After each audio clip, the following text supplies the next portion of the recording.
हमारे चैनल को सब्सक्राइब करें और बेल नोटिफिकेशन को ज़रूर दबाएं। ज्योतिष रतन केंद्र चैनल पर हमारे आप सभी प्रिय दर्शक गणों का बहुत बहुत हार्दिक स्वागत और अभिनंदन। मेरे प्रिय साथियों, मैं हूं आचार्य पंडित सर्वदानंद शर्मा। मेरी ओर से भी आप सभी को बहुत बहुत प्यार भरा नमस्कार। प्रिय साथियों, हम जो आज आपके साथ बात करने वाले हैं, ये करने वाले हैं सूर्य देव को लेके।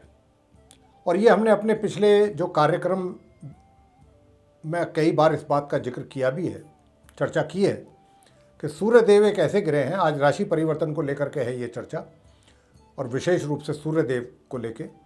तो सूर्य देव की बात यहाँ पर हो रही है और सूर्य देव की ही बात होगी इस पूरे कार्यक्रम में।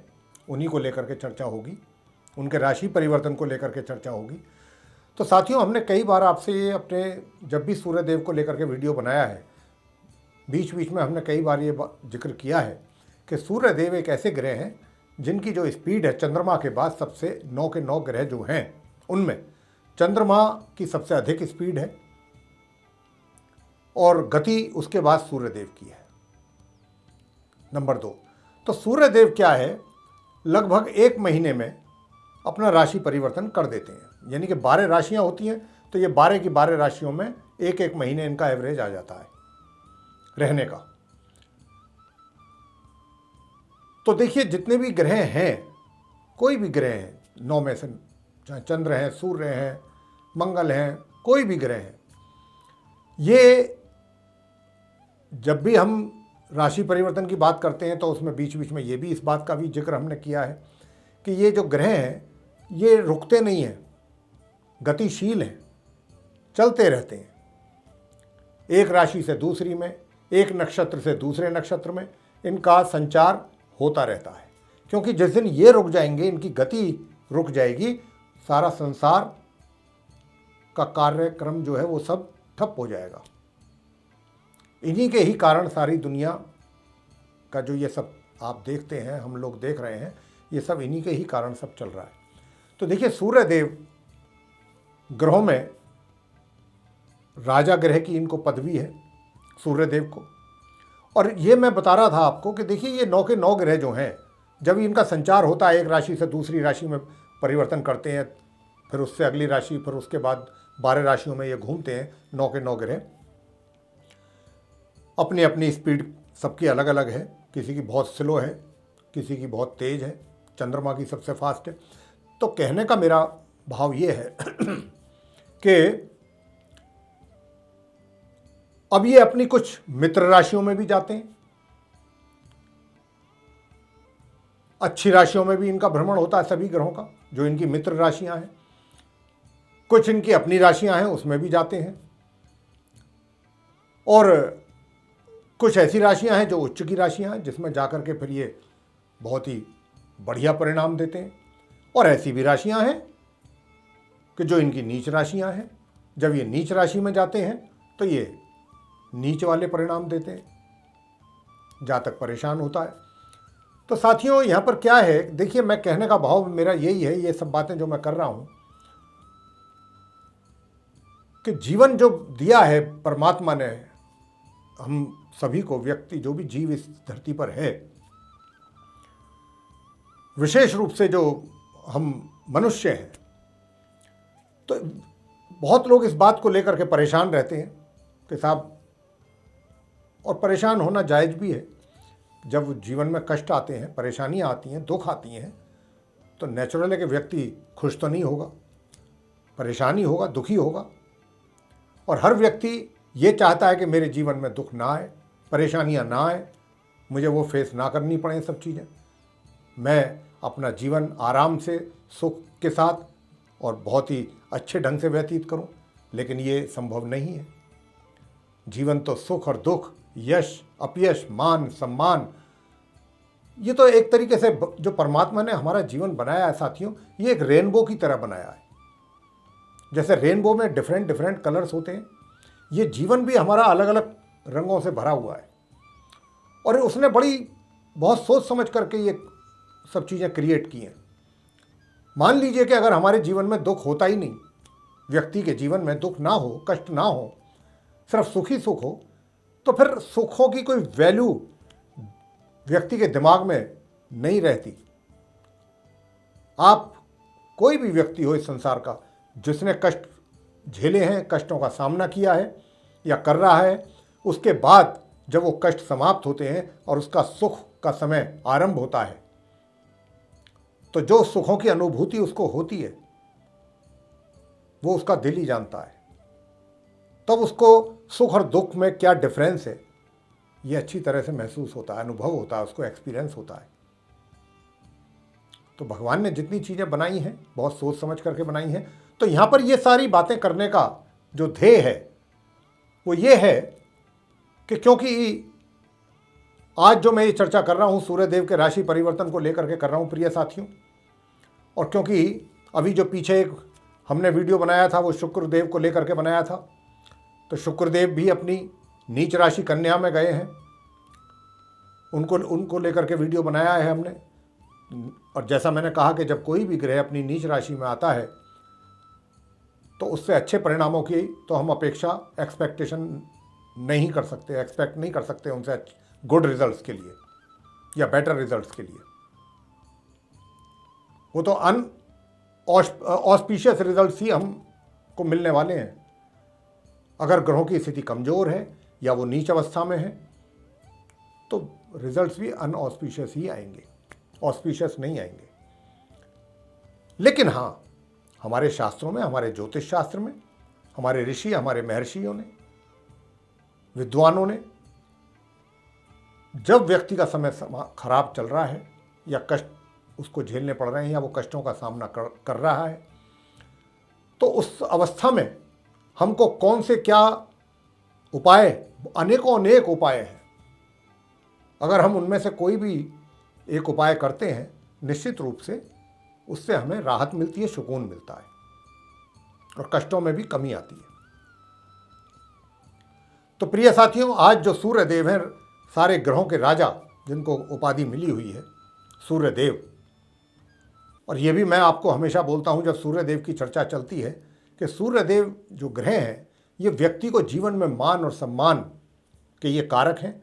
तो अगर आपकी कुंडली में सूर्यदेव की स्थिति अच्छी है साथियों, वो उच्च की स्थिति में है या कोई अच्छा राजयोग बन रहा है उनके कारण, तो निश्चित रूप से आपको जीवन में यश, मान, सम्मान ये सब मिलेगा। सूर्य दिलवाएंगे ये सब जीवन में। और सूर्यदेव की स्थिति अगर आपकी कुंडली में कमज़ोर है या अशुभ है या नीच अवस्था में है तो ऐसे व्यक्ति को जीवन में अपयश का सामना करना पड़ता है, सम्मान उसको नहीं मिल पाता, सम्मान की कमी रहती है, मान सम्मान में कमी रहती है। ऐसे व्यक्तियों का तिरस्कार जगह जगहों पर होता है। तो ये सूर्यदेव के कारण व्यक्ति को इस प्रकार के परिणाम देखने में आते हैं। तो आज क्योंकि हम बात कर रहे हैं सूर्यदेव की प्रिय साथियों, और ये जो मैंने आपको ये सारी बातें की हैं वो इसी परिप्रेक्ष्य में इसीलिए की हैं कि सूर्यदेव जो हैं दिनांक 17 अक्टूबर सन 2022 दिन सोमवार, तिथि होगी सप्तमी की शाम 7:28 पर अपनी सम राशि कन्या से निकलेंगे, क्योंकि अभी कन्या में ये चल रहे हैं। 17 अक्टूबर को निकल जाएंगे यहाँ से, सोमवार के दिन, सप्तमी के दिन शाम को 7:22 पे, और अपनी ये कन्या राशि से निकल करके सम राशि से ये अपनी शत्रु और नीच राशि तुला में इनका प्रवेश होगा तथा इस राशि में इनका संचार दिनांक 16 नवंबर 2022 तक होगा। कह सकते हैं पूरे 1 महीने तक रहेंगे अपनी नीच राशि में। और इसके अतिरिक्त इस राशि में इनका साथ पूरे 1 महीने इनके अपने परम शत्रु ग्रह केतु के साथ भी रहेगा, उनके साथ संबंध बनेगा। जब तक ये नीच के तो होंगे ही होंगे, साथ में शत्रु ग्रह केतु भी होंगे इनके। तथा 18 अक्टूबर से शुक्र भी इनके साथ, हालांकि वो अपनी राशि में होंगे, तुला राशि उनकी अपनी राशि है स्वयं की, लेकिन उनकी भी स्थिति कमजोर होगी, अपने घर में होते हुए भी वो अस्त होंगे क्योंकि सूर्य के साथ होंगे। 18 अक्टूबर से 11 नवंबर तक वो भी अस्त रहेंगे, लेकिन अस्त होंगे तो शुक्र की भी स्थिति कमजोर हो गई और वो भी शत्रु हैं सूर्य के। हालांकि ये शुक्र की अपनी जो मूल त्रिकोण राशि है, बुध भी अस्त अवस्था में है 26 अक्टूबर से वो भी इनका साथ मिलेगा सूर्य का, इसी तुला राशि में आएंगे बुध भी। 26 तारीख को, 26 अक्टूबर को बुध भी आ जाएंगे यहाँ तुला राशि में, शुक्र और सूर्य और केतु के पास। लेकिन वो भी अस्तवस्था में होंगे और वो रहेंगे यहाँ 13 नवंबर तक बुध अस्तवस्था में। हालांकि इन ग्रहों के कारण, यानी कि सूर्य, बुध और शुक्र के कारण राजयोगों का भी निर्माण होगा, ऐसा नहीं है। मगर ग्रहों की जो स्थिति है वो कमजोर, जैसा मैंने कहा कि अस्त होंगे दोनों ग्रह, बुध और शुक्र भी, तो उनके अस्त होने के कारण जो ये राजयोग बनेंगे भी, उन राजयोगों के अच्छे परिणाम जो प्राप्त होने चाहिए थे उनमें काफी हद तक कमी रहेगी। वो अच्छे परिणामों की प्राप्ति ना के बराबर, क्योंकि सूर्य नीच अवस्था में। तो दूसरी ओर सूर्य और राहु का समसप्तक योग भी बन रहा है 17 अक्टूबर से, जब ये तुला में आएंगे नीच राशि में सूर्य, राहु के साथ समसप्तक योग बनेगा, जो कि बिल्कुल भी शुभ नहीं कहा जाएगा। और जैसा कि हमारा वीडियो आ चुका है, अगर आपने देखा हो सूर्य ग्रहण को लेकर के, कि जब सूर्य अपनी इस नीच राशि तुला में रहेंगे 17 अक्टूबर से लेकर 16 नवंबर तक, तो 25 अक्टूबर को सूर्य ग्रहण भी लगेगा, यानी कि सूर्य को ग्रहण लगेगा। ये वो वाली बात हो गई, एक तो करेला ऊपर से नीम चढ़ा, एक तो पहले ही वो नीच राशि में है, शत्रु ग्रह शुक्र और केतु के साथ होंगे। चलिए, बुध तो उनके समग्रह हैं, लेकिन रही सही कसर ये सूर्य ग्रहण के कारण पूरी हो जाएगी 25 अक्टूबर। तो यहां पर मैं यही कहना चाहूंगा, बात तो हम करेंगे 12 राशियों के ऊपर क्या क्या प्रभाव पड़ेंगे, किस किस क्षेत्र में आपको सावधान रहने की आवश्यकता है इस एक महीने 17 अक्टूबर से 16 नवंबर के बीच। और प्रिय साथियों, ये तो मैंने वो सच्चाई है जिससे आपको अवगत कराया है सूर्यदेव को लेके। लेकिन अब मैं दूसरी बात ये भी आपसे कहना चाहता हूं कि मैं जब 12 राशियों की बात कर चुकूंगा कि 12 राशियों के ऊपर जो इसके प्रभाव पड़ेंगे सूर्यदेव के नीच राशि में जाने के कारण, तो जब वो मेरा खत्म हो जाएगा 12 राशियों के ऊपर जो प्रभाव की बात का चर्चा, तो अंत में जाकर के फिर मैं आपको कुछ आसान और सरल उपाय भी बताऊंगा। क्योंकि देखिए, मैं बार बार इस बात को बोलता हूं कि सूर्यदेव मान सम्मान के कारक हैं प्रिय साथियों।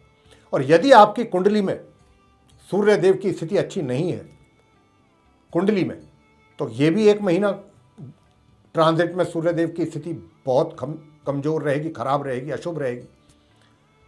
तो फिर ऐसे जातकों के लिए तो बहुत मुश्किल हो जाएगी। लेकिन आपको घबराना नहीं है, परेशान नहीं होना। हम आपके लिए उपाय भी लेकर आए हैं, उपाय आपको देंगे, करने आपको हैं।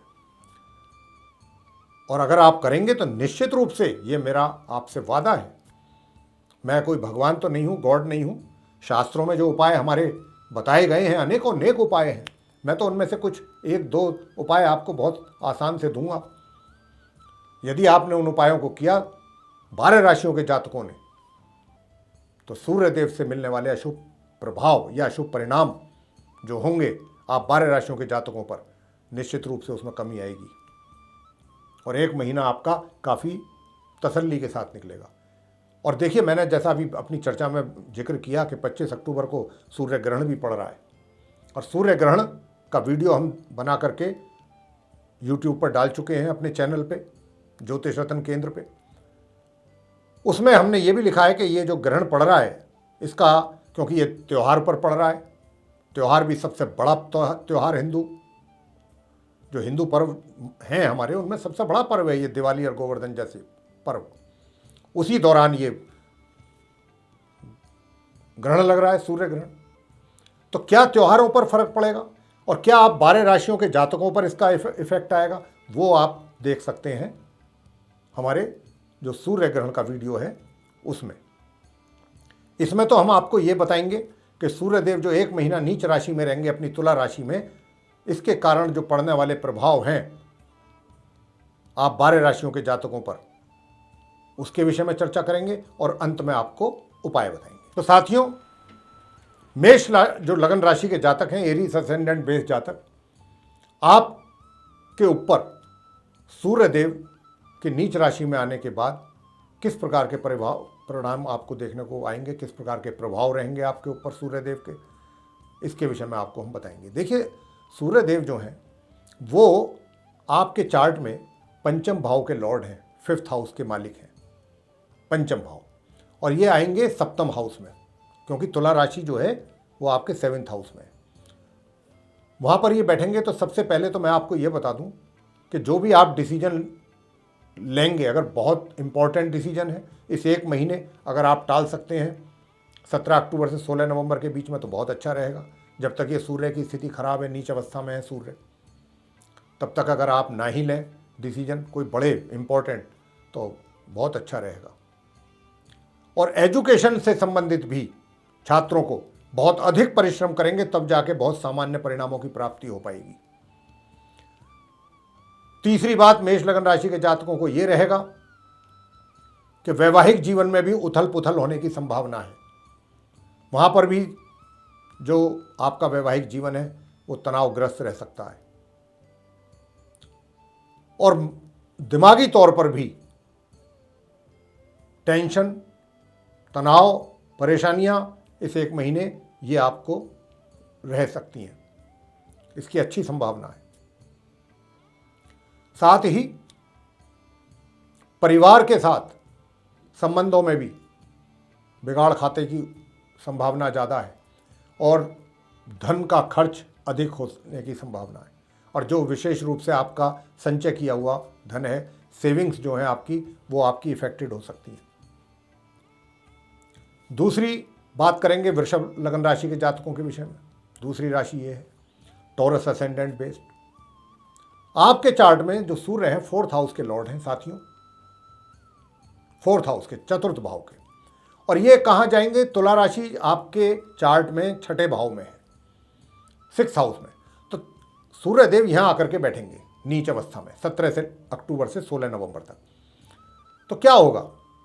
देखिए, शत्रुओं से सावधान रहिए। शत्रु आपका नुकसान करने की कोशिश करेंगे, शत्रु आप पर हावी होने की कोशिश करेंगे, शत्रुओं के कारण आपको टेंशन रहेगी, और जो भी यात्राएं आप करेंगे वो आपके लिए लाभप्रद नहीं होंगी, और खर्चा भी बहुत अधिक होगा यात्राओं पर, एक्सपेंसिव जर्नी होगी आपकी, जो भी जर्नी आप करेंगे, ट्रैवलिंग। और कोर्ट कचहरी के मामलों में भी आपको सफलता मिलने का कोई दूर तक योग नहीं है 17 अक्टूबर से 16 नवंबर के बीच। कोई कोर्ट कचहरी से संबंधित मामले यदि आपके चल रहे हैं तो आप ये एक महीना थोड़ा शांत रहें, हो सके तो डेट एक्सटेंड करवा लें। सुख सुविधाओं में कमी आएगी, प्रॉपर्टी से संबंधित लेन देन, खरीद फरोख्त, सेल परचेज यदि ना करें तो बहुत अच्छा रहेगा, अन्यथा उसमें भी कोई ना कोई आपके लिए समस्या बन सकती है। चाहे कोई वाहन है, चाहे प्रॉपर्टी है, इस तरीके का कोई सेल परचेज ना करें इस महीने, मतलब 17 अक्टूबर से 16 नवंबर जब तक सूर्य नीच राशि में है।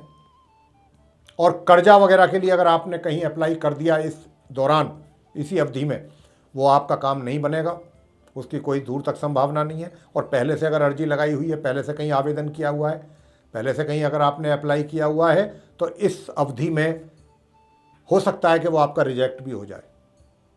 सैंक्शन होना तो दूर की बात है। ये स्थिति वृषभ लगन राशि के जातकों के लिए रहेगी।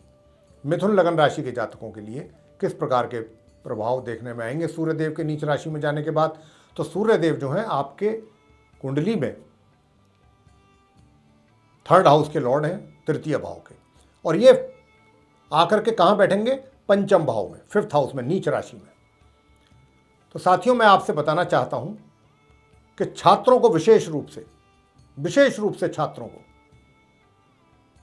बहुत अधिक परिश्रम की आवश्यकता है। परिश्रम के बावजूद भी आपके अनुकूल परिणाम प्राप्त हों, इसमें भी संदेह है पूर्ण रूप से। इसको लेकर के भी पूरा डाउट है। दूसरी बात, यदि आप कहीं कार्यरत हैं, कोई व्यापार करते हैं, रोजगार करते हैं, जहां पर भी हैं आप, यदि वहां पर भी आपको कुछ फैसले लेने की आवश्यकता पड़ रही है, जरूरत है, तो अगर हो सकता है उसको डेफर कर दीजिए, जहाँ तक हो सकता है भी टाल दीजिए अगर आपके हाथ में है। फैसले ना लें तो अच्छा है, अगर फैसले लेने पड़े इस अवधि में तो ये फैसले आपके लिए उतने कारगर साबित नहीं होंगे। हो सकता है कि आपके इस फैसले से आपको ही कोई नुकसान उठाना पड़ जाए। तो थोड़ा ये विचार जरूर कर लीजिए। संतान की ओर से भी अच्छे परिणामों की प्राप्ति नहीं हो पाएगी, उसमें भी कमी रहेगी। तो ये चीज आपको ध्यान रखने वाली बात है। और इसके अतिरिक्त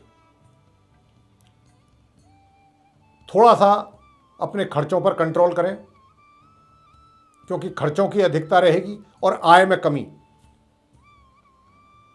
ये इस प्रकार की स्थिति बनेगी मिथुन लगन राशि के जातकों की।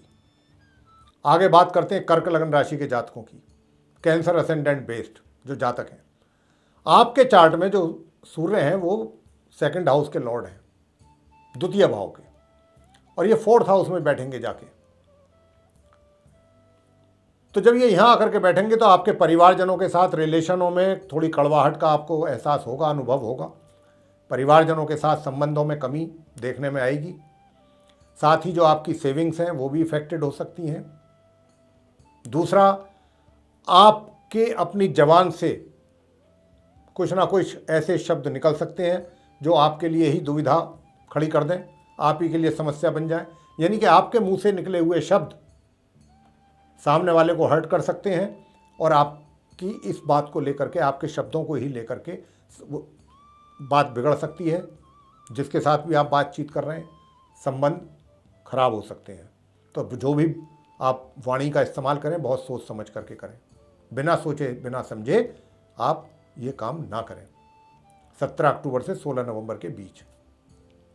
इसके अतिरिक्त ससुराल पक्ष से भी, माता पक्ष से भी, माता पक्ष का सहयोग आशीर्वाद में कमी रहेगी।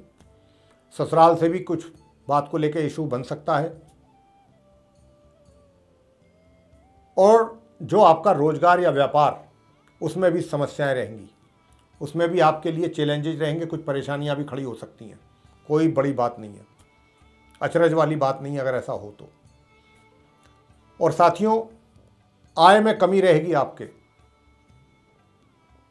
आय आपकी इफेक्टेड हो सकती है, चाहे उसमें बाधा हो, चाहे आय में कमी हो या रुकावट हो, इस तरीके की समस्या बनेगी आपके साथ।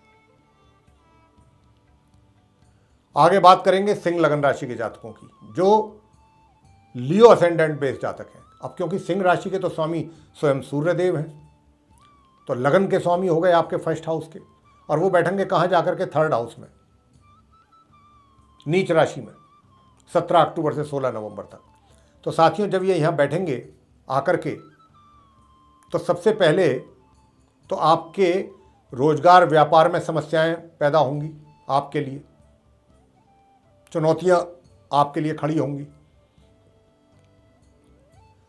मानसिक तौर पर भी आप परेशान रहेंगे, तनाव रहेगा दिमागी तौर पे, और आपका जो पराक्रम है उसमें कमी रहेगी। यानी कि आपका जो मेहनत करने का इच्छा नहीं करेगी, आलस अंदर बनेगा, आलसी स्वभाव आपका रहेगा, किसी भी कार्य को करने में आपकी इच्छा नहीं होगी, दिल नहीं लगेगा, और भाग्य के सहयोग में कमी रहेगी। और जब व्यक्ति को भाग्य का सपोर्ट नहीं मिलता है साथियों, तो फिर उसका कोई भी कार्य समय पे नहीं बनता। कार्यों में किसी न किसी प्रकार की या तो बाधा या फिर उलझन, कोई ना कोई समस्या बनती रहती है। छोटे भाई बहनों की ओर से भी सहयोग में कमी का अनुभव करेंगे आप। छोटी दूरी की यात्राएं आपके लिए लाभकारी सिद्ध नहीं होंगी। तो ये इतनी समस्याओं का सामना आपको अपने जीवन में करना पड़ सकता है सिंह लगन राशि के जातकों को 17 अक्टूबर से 16 नवंबर के बीच। आगे बात करेंगे कन्या लगन राशि के जातकों की, यानी कि विर्गो असेंडेंट बेस जातक। तो कन्या लगन राशि के जो जातक हैं, आपके चार्ट में सूर्य जो हैं वो द्वादश भाव के लॉर्ड हैं, 12th हाउस के लॉर्ड हैं। अब क्योंकि 12th हाउस के लॉर्ड हैं और जाकर के ये नीच राशि में बैठेंगे सेकंड हाउस में, तो भाई एक तो खर्चों की अधिकता रहेगी, और जो आपकी सेविंग्स आपने की हुई हैं या कहीं इन्वेस्टमेंट किया हुआ है, उसको लेकर के भी आपको कोई पॉजिटिव रिजल्ट्स मिलने की उम्मीद नहीं है। दूसरी बात कि आप कहीं पर भी इस दौरान कहीं इन्वेस्टमेंट ना करें अपने पैसे का तो ज़्यादा अच्छा है, और करेंगे तो फिर उसका आपको नुकसान उठाना पड़ सकता है।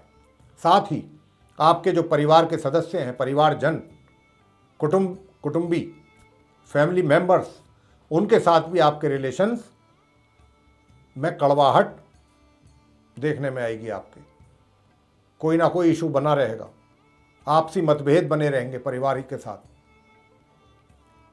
और जो घर के बड़े बुजुर्ग हैं उनका भी आपको आशीर्वाद नहीं मिल पाएगा, वो भी आपसे कहीं ना कहीं नाराज रहेंगे। कोई ना कोई ऐसा इशू खड़ा हो जाएगा। और इसके अतिरिक्त भाग्य में कमी, भाग्य का सपोर्ट भी आपको कन्या लगन राशि के जातकों को नहीं मिलेगा, उसमें कमी रहेगी पूर्ण रूप से। अब खर्चों की भी अधिकता रहेगी। तो साथियों, मैं आपसे यही कहना चाहता हूं कि अपने खर्चों पर भी नियंत्रण रखिए। और थोड़ी बहुत समस्याएं, देखिए, आपको अपने कारोबार, व्यवसाय, प्रोफेशन, करियर, कुछ भी कह सकते हैं, इसमें भी समस्याएं आपके लिए सामने आपको खड़ी दिखाई देंगी। तो ये स्थिति आपके साथ रहेगी। तो आपको मेंटली प्रिपेयर्ड रहना पड़ेगा ऐसी सभी चुनौतियों से दो चार होने के लिए, उनको फेस करने के लिए। आपको इस पूरे 1 महीने ऐसी उन सभी चुनौतियों को फेस करने के लिए मेंटली प्रिपेयर रहना पड़ेगा।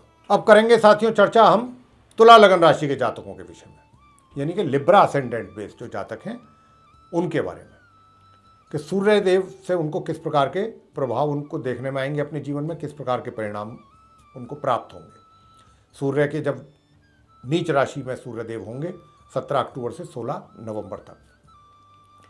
तो देखिए, आपके चार्ट में सूर्य देव जो हैं इनकम के लॉर्ड हैं, लाभ के स्वामी हैं, और वो कहाँ बैठेंगे जाकर के, आपके लगन भाव में, फर्स्ट हाउस में, नीच राशि में।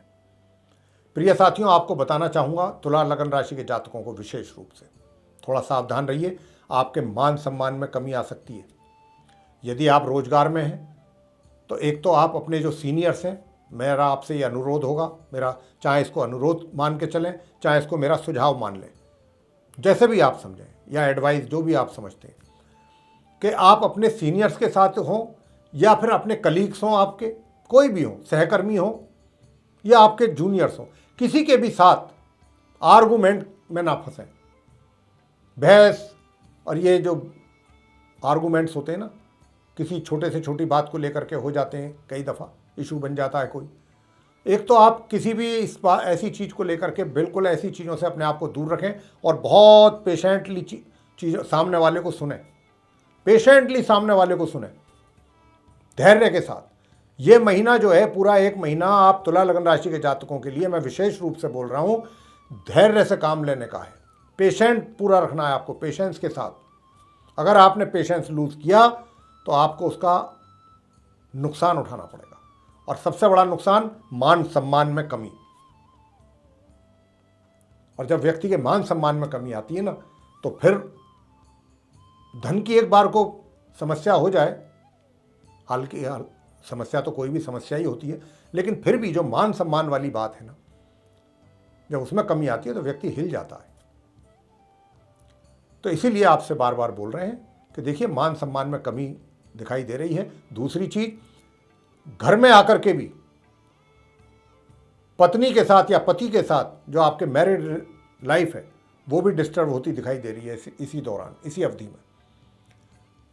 तो बाहर की, यानी कि ऑफिस की, कार्यालय की गुस्सा या परेशानी घर में आकर के ना निकालें अपने जीवन साथी के साथ, वरना वहां तो टेंशन होगी होगी, घर में भी होगी, और आप दोनों तरफ से परेशान हो जाएंगे।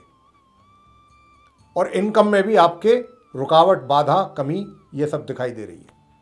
मित्रों के ऊपर बिल्कुल विश्वास ना करें, आप तुला लगन राशि के जातकों से कह रहे हैं, वरना धोखा मिल सकता है। बड़े भाई बहनों के भी सहयोग या उनके आशीर्वाद में कमी रहेगी।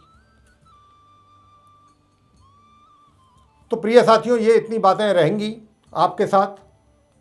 बुजुर्गों का भी आशीर्वाद में कमी रहेगी, तो ये इतनी चीज़ें हैं, इतनी प्रॉब्लम्स आपको फेस करनी पड़ सकती हैं सूर्य देव के नीच राशि में रहने के वजह से। आगे बात करेंगे वृश्चिक लगन राशि के जो जातक हैं, स्कॉर्पियो असेंडेंट बेस जो जातक हैं, उनके विषय में कि आपके ऊपर सूर्य देव के किस प्रकार के प्रभाव देखने में आएंगे 17 अक्टूबर से लेके 16 नवंबर के बीच, जब तक वो अपनी नीच राशि में रहेंगे। साथियों, आपसे बताना चाहते हैं कि आपके चार्ट में दशम भाव करियर के लॉर्ड हैं सूर्य आपके वृश्चिक लगन राशि के, और ये जाकर के बैठेंगे द्वादश भाव में। तो सबसे पहली बात तो ये है कि इस समय में आप अपने रोजगार से संबंधित कोई भी ऐसा निर्णय ना ले लें। परिस्थितियां ऐसी बन सकती हैं, इसकी बहुत अधिक संभावना है कि आप इतने उत्तेजित हो जाएं कि खुद ही छोड़ दें जॉब, जबकि दूसरा जॉब आपके हाथ में ना हो। ऐसी स्थिति में जो है जॉब छोड़ना भी तो बहुत रिस्की हो जाता है। तो हालात आपके फेवर में नहीं रहेंगे। विशेष रूप से आपके रोजगार या व्यापार को लेकर नुकसान उठाने की पूरी संभावना दिखती है, और खर्चों की भी बहुत अधिकता लगती है। और जहाँ भी आप यात्रा भी करेंगे, अगर अपने ऑफिशियल टूर पे भी जाते हैं, वो भी आपके लिए सुखद नहीं रहेगा। उसके रिजल्ट्स भी कोई अच्छे रिजल्ट्स मुझे मिलते दिखाई नहीं पड़ते, ग्रहों के आधार पे कह रहे हैं। और मैरिड लाइफ भी डिस्टर्ब दिखती है। मैरिड लाइफ में भी जो है कमियां हैं, सुखों में कमी, ये स्थिति रहेगी। और शत्रु पक्ष आपके ऊपर हावी होने की कोशिश करेगा, आपका नुकसान करने की कोशिश करेगा। कोई ना कोई साजिश आपको लेके वो आपके पूरी तरह से अगेंस्ट रहेंगे और किसी ना किसी तरह से आपको नीचा करने की कोशिश करेंगे, नीचा लाने की, लेग पुलिंग करेंगे। इन सब चीज़ों से आपको बहुत सावधान रहना है। और कुल मिलाकर के हम तो यही कहेंगे आप वृश्चिक लगन राशि के जातकों से, खर्चे से एक तो खर्चा ज़्यादा ना करें, अनाप शनाप खर्चों की भी बहुत यहाँ पर संभावना बनी हुई है। और खर्च करेंगे तो फिर स्थिति अच्छी नहीं रहेगी। आय से अधिक खर्च की संभावना है आपकी इस एक महीने में। तो ज़रा अपने खर्चों पर भी नियंत्रण रखें और अपने रोजगार को लेकर के बहुत धैर्य रखिए, पेशेंस रखिए। कोई अगर आपका सीनियर या कोई भी आपको कुछ बोल भी देता है तो इस कान से सुन करके दूसरे कान को निकाल दीजिए। कोई किसी प्रकार का अपने सीनियर के साथ, अपने बॉस के साथ, वरिष्ठ पदाधिकारियों के साथ आर्गूमेंट ना करें, किसी भी बहसबाजी में ना पड़ें, किसी वाद विवाद में ना पड़ें। हर चीज़ को बहुत ही मतलब ठंडे दिमाग से हल करने की कोशिश करें। उत्तेजना आपका नुकसान हो जाएगा अगर उत्तेजना में आएंगे तो ये आप थोड़ा सावधानी बरतिए वृश्चिक लगन राशि के जातक। आगे बात करेंगे धनु लगन राशि के जो जातक हैं, यानी कि सैजिटेरियस असेंडेंट बेस जो जातक हैं। धनु लगन राशि के जातकों के चार्ट में सूर्य देव भाग्य के स्वामी हैं साथियों आपके। और भाग्य का स्वामी जब नीच राशि में चला जाएगा, नीच अवस्था में आ जाएगा, तो वो आपके दो काम पर उसका दुष्प्रभाव डालेगा। पहला तो भाग्य में कमी, भाग्य में अवरोध पैदा होगा, बनते काम बिगड़ेंगे, बनते काम रुकेंगे। दूसरा, जहाँ पर ये बैठेंगे जाकर के तुला राशि में 17 अक्टूबर से 16 नवंबर तक, वो आपका एकादश भाव 11th हाउस, आपके इनकम का घर, तो ये आपकी इनकम को भी प्रभावित करेंगे। चाहे उसमें रुकावट डालें, बाधा डालें या उसमें कमी करें। साथ ही छात्रों की जो एजुकेशन है वो भी प्रभावित करेंगे ये। तो छात्रों को अपनी एजुकेशन को लेके बहुत गंभीरतापूर्वक प्रयास करने होंगे और उनके प्रयास करने के बावजूद भी इस बात की गारंटी नहीं है कि उनको अपने अनुकूल परिणाम प्राप्त हो ही जाएं। अगर आप बहुत अधिक प्रयास करेंगे तब जाकर के कहीं सामान्य परिणामों की प्राप्ति की अपेक्षा कर सकते हैं। तो बहुत अधिक मेहनत की आवश्यकता है छात्रों को। और जो रोजगार में हैं या व्यापार में हैं, वो इस एक महीने मेरा उनसे ये अनुरोध है धनु लगन राशि के जातकों से, कोई बड़ा फैसला ना लें साथियों। कोई भी बड़ा डिसीजन अगर आप लेते हैं तो वो आपके लिए कहीं ना कहीं नुकसानदायक साबित होगा। मित्रों पे भी भरोसा ना करें, मित्र आपको सहयोग नहीं करेंगे, मित्रों से आपको धोखा मिल सकता है। बड़े भाई बहनों का भी आपको सहयोग प्राप्त नहीं होगा इस अवधि में, इस ड्यूरेशन में। और शत्रु भी आपके ऊपर हावी होने की कोशिश करेंगे। कोर्ट कचहरी से संबंधित जो अगर कोई मामला चल भी रहा है उसमें भी आपको विजयश्री की संभावना नहीं है। तो हो सके तो इस 1 महीने में अगर कोई डेट वगैरह पड़ती है तो आप उसको एक्सटेंड कराने की कोशिश करें। अगली डेट लें 17 नवंबर के बाद की। जब तक सूर्य की स्थिति अशुभ है, कमज़ोर है, खराब है, तब तक तो ये आपके शत्रु हुए या आपका कोई लीगल मैटर हुआ, इसमें कहीं भी आपको कोई दूर तक भी अच्छे परिणाम मिलने की संभावना नहीं है। थोड़ा सतर्कता से आपको काम लेना होगा। आगे बात करेंगे मकर लगन राशि के जातकों के विषय में, यानी कि कैप्रिकॉर्न असेंडेंट बेस जो जातक हैं। प्रिय साथियों, मैं आपको बताना चाहूँगा, देखिए आप मकर लगन राशि के जातकों के ऊपर एक तो पहले ही शनि की 7.5 का प्रभाव बना हुआ है मकर राशि के ऊपर, और सूर्य देव और नीच के आ जाएंगे ये 17 अक्टूबर से 16 नवंबर तक, और वो भी आपके प्रोफेशन में, कार्य क्षेत्र में। व्यापार करते हैं तो व्यापार में नुकसान उठाना पड़ सकता है। कोई डील आदि से आपको नुकसान हो सकता है कि कोई डील आप फाइनल करने जा रहे हो, वो डील आपकी ब्रेक हो जाए, टूट जाए, मतलब उस फाइनल ना हो पाए, या कहीं से कोई ऑर्डर मिलता हुआ कैंसिल हो जाए, या कहीं से कोई आपको ऑर्डर मिला हो, आपने उस ऑर्डर को कंसाइनमेंट आपने भेजा हो, पता चला वापस आ गया, ऑर्डर कैंसिल हो गया, या पेमेंट नहीं आई। बहुत कारण हो सकते हैं आपके व्यवसाय को लेकर, आपके रोजगार को लेकर। इसी प्रकार रोजगार में भी समस्याएं पैदा होने की पूरी संभावना है। आप मकर लगन राशि के जातकों के लिए बहुत सावधान रहिए, और कोई भी गर्म जोशी में आकर के डिसीजन ना लें। बहुत सोच समझ करके ठंडे दिमाग से कार्य करें पूरे 1 महीने। बहुत ज़्यादा तनाव में आकर के कई बार क्या होता है कि भाई मुझे नहीं करनी जॉब, मैं नहीं करूँगा इन हालातों में, ऐसा फैसला ले लेते हैं। सिर्फ 1 महीने की बात है। जैसे भी हालात हैं, जो भी हैं, फेस करिए, उससे मत भागिए। भाई ये तो समय है, अच्छा और बुरा दोनों आते हैं जीवन में। अब अच्छा समय आएगा तो हम उसको एंजॉय करेंगे, और जब बुरा समय आएगा तो फिर वो भी तो हमें ही फेस करना है ना। तो इसलिए घबराएं नहीं, मैं उपाय भी दूंगा आपको, लेकिन अपने करियर को लेकर बहुत सावधान रहिए। और दूसरा, माता पक्ष से भी आपको उनके आशीर्वाद में भी कमी रहेगी, ससुराल पक्ष से भी कुछ ना कुछ आपका मतभेद हो सकता है। साथ ही छात्रों को भी जो मकर लगन राशि के छात्र हैं, उनको भी शिक्षा प्रभावित हो सकती है, या शिक्षा से संबंधित समस्याएं आपको आएंगी। हो सकता है आपके भी परिणाम जो हैं फेवर में ना आए। इस बात की संभावना बहुत कम है कि बहुत सामान्य भी परिणाम अगर आ जाते हैं सामान्य से मध्य के बीच में, तो बहुत बड़ी बात। ग्रहों की स्थिति एकदम बिल्कुल सही नहीं है, ये मान के चलें आप। तो इस प्रकार की स्थिति रहेगी प्रिय साथियों।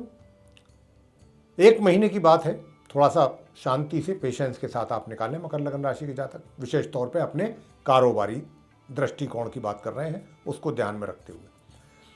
कुंभ लगन राशि के जातक, एक्वेरियस असेंडेंट बेस्ड, आपके ऊपर भी शनि की 7.5 है, तो पहले ही 7.5 है। ऊपर से जो सूर्य हैं वो आपके चार्ट में 7th हाउस के लॉर्ड हैं, यानी कि पति या पत्नी के घर के स्वामी हैं, और वो बैठेंगे आपके भाग्य में जाकर के। तो एक तो आपका मैरिड लाइफ को डिस्टर्ब करेंगे सूर्य, वैवाहिक जीवन, वैवाहिक सुखों में कमी। दूसरा, भाग्य में आपके अवरोध पैदा करेंगे। तीसरा, छोटे भाई बहनों के सहयोग में कमी। छोटी दूरी की यात्राओं में आपको परेशानियां अधिक हों, वो आपके लिए लाभकारी सिद्ध ना हो, खर्चीली हों। और पराक्रम में आपके कमी, यानी कि आपका एनर्जी लेवल डाउन। इतनी सारी बातें ये होंगी। और जो हायर एजुकेशन छात्र ले रहे हैं, उनकी एजुकेशन भी कहीं ना कहीं वो भी प्रभावित होती दिखाई दे रही है। तो आप भी ज़रा थोड़ा सा सावधान रहें, जो हायर एजुकेशन ले रहे हैं स्टूडेंट्स, उनसे कहना चाहते हैं। और सुखों में भी कमी रहेगी साथियों, सुखों में भी कमी रहेगी। दूसरी बात, प्रॉपर्टी से संबंधित लेन देन बिल्कुल ना करें, अन्यथा उसमें भी आपको हानि उठानी पड़ सकती है। आगे और अंत में बात करेंगे मीन लगन राशि के जातकों के विषय में, पाइसेस असेंडेंट बेस्ड जातक। आपके चार्ट में सूर्यदेव 6ठे भाव के स्वामी होकर के बैठेंगे 8म भाव में। प्रिय साथियों, आप अगर रोजगार में हैं तो यहाँ पर जो ये योग बन रहा है, ये डिमोशन का भी योग है कि कोई ना कोई ऐसी परिस्थिति यहाँ पैदा हो जाए कि जिसके कारण आपकी या तो जिम्मेदारियाँ वो आपकी कम कर दी जाए, या आपके पास जो पावर्स हैं उनमें कमी कर दी जाए, या आपका कहीं ऐसी जगह पर ट्रांसफ़र कर दिया जाए जो आपको सीट वो सूट ना करती हो, आपके लिए वो सीट सही ना हो। तो ये इस बात की एक तो संभावना अधिक है।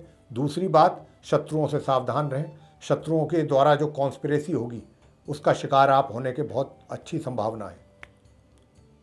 तो शत्रुओं से सावधान रहें, बच के रहें, अपने शत्रुओं पर नज़र रखें, आंख बंद करके किसी पर भी विश्वास बिल्कुल ना करें, सुने सबकी, करें अपने मन की। कोर्ट कचहरी से संबंधित अगर कोई मामला चल रहा है तो उसमें भी आपके फेवर में डिसीजन आने की तो बात छोड़िए, या आपके अगेंस्ट में जाने की बात हो रही है। तो कोर्ट कचहरी से संबंधित अगर कोई मुकदमा आदि कोई तारीख वगैरह चल रहा है, कोई लगी हुई है, तो इस 17 अक्टूबर से 16 नवंबर के बीच में हो सके तो उसको डेट को पोस्टपोन करा करके आगे की डेट ले लीजिए, ताकि इस 1 महीने में सुनवाई ना हो, डेट लग जाए आगे की। तो अगर आप ऐसा कर सकते हैं तो ऐसा ज़रूर कर लें। यात्राएं भी अगर आप करेंगे तो वो भी आपके लिए कोई ज़्यादा लाभकारी सिद्ध नहीं होंगी। दूसरी बात, पारिवारिक सदस्यों के साथ भी पारिवारिक मतभेद पैदा होंगे।